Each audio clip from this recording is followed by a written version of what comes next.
Hey, it's great to be with you again today. Two of my favorite guys in the New Testament are James and John. They're the sons of Zebedee. They're fishermen. And Jesus has called them to come and follow him and be his disciples. Now, one of the reasons I love these guys is because they're loud, right? Like, you don't have to guess what these guys are thinking, because whatever comes into their head comes out of their mouth, right? They're really loud. They're called the sons of thunder because they're so boisterous and loud, right? And my dad used to call me Buckethead because I was so loud. It was like echoing out of my head, right? And so these two guys are super loud. They're super pushy. They know what they believe and they want to tell everybody about it. And they're faithful followers of Jesus. And one day they come up to Jesus and they've already decided that he's the Messiah, right?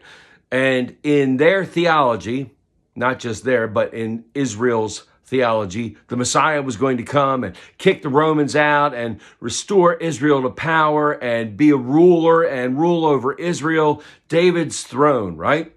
And so they come to Jesus and they're like, hey, Jesus, we want to ask you a question and we want you to do whatever we ask you. And Jesus is like, this is going to be good, right? And they say, hey, when you come into your kingdom, one of us wants to sit on your right hand and the other on your left hand. And Jesus goes, man, you don't even know what you're asking right now. Because Jesus already knows that he's going to be killed, right? He knows he's going to be arrested. He knows he's going to be murdered by the Pharisees and the Romans.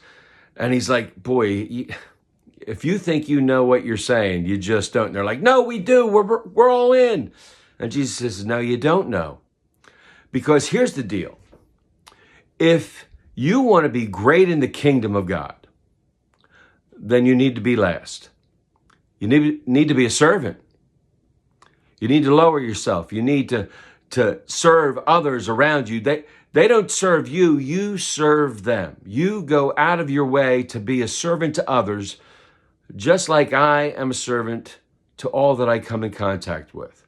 And it doesn't really say what James and John said after that, but they had to be like, man, what is he even talking about?